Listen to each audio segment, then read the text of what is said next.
Halo, selamat pagi pemirsa. Berjumpa lagi bersama saya Chandra Dewi dalam Cerdas 5 Menit.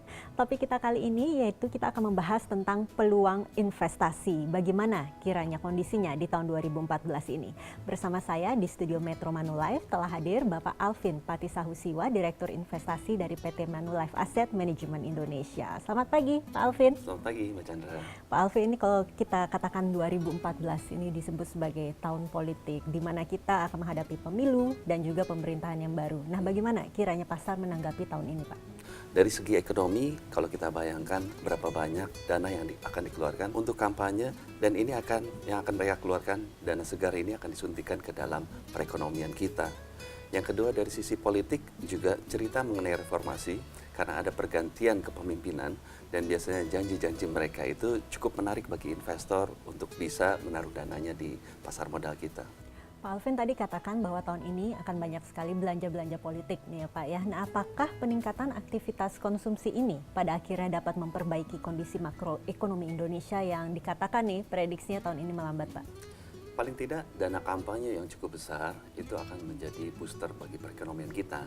Dan seperti yang kita tahu bahwa perekonomian kita ini sangat ditunjang oleh konsumsi domestik. Dan ini yang akan menjadi menolong ekonomi kita di tahun 2014. Yang kedua, kalau kita lihat adjustment ini sudah terjadi. Kita lihat bahwa pemerintah dan Bank Indonesia sudah mengeluarkan berbagai macam kebijakan dan sudah melakukan berbagai macam penyesuaian, antara lain dengan kenaikan BBM, kenaikan suku bunga, dan juga kita lihat depresiasi nilai tukar. Sehingga hal ini sudah menjadi adjustment yang cukup menarik dan bisa menjadi dasar untuk membuat makroekonomi kita di tahun 2014 ini akan jauh lebih baik lagi. Bagaimana dengan janji-janji pemerintah yang baru nantinya? Pastinya janjinya akan sangat mendukung sekali perekonomian Indonesia untuk tahun ini? Yes. Kalau kita lihat seperti halnya yang terjadi di Cina maupun di India dengan adanya pemerintahan baru ataupun di Jepang, reformasi dalam hal politik maupun ekonomi ini merupakan cerita yang disukai oleh investor, terutama oleh investor asing.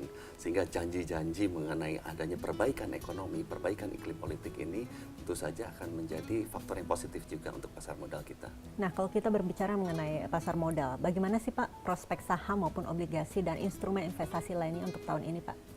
Kalau kita lihat kondisi makroekonomi yang membaik di tahun 2014, tentu saja akan berdampak positif juga terhadap pasar modal kita.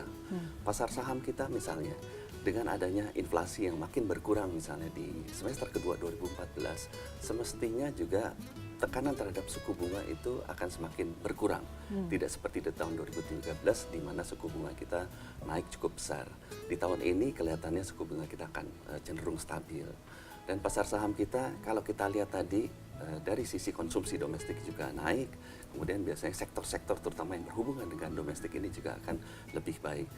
Pertumbuhan laba perusahaan di tahun 2014, kalau kita bandingkan dengan 2013 ini jauh lebih besar. Di tahun 2014, pertumbuhan laba perusahaan itu sekitar 13%. Di tahun lalu hanya sekitar 3%.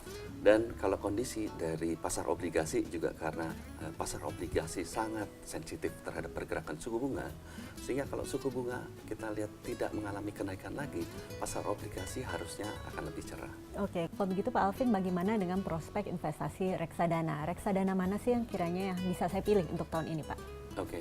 Tadi kita udah cerita mengenai peluang untuk saham maupun obligasi sebelumnya. Nah, masuk kepada reksadana, mana yang harus kita pilih? Sebenarnya tidak ada jawaban yang pasti.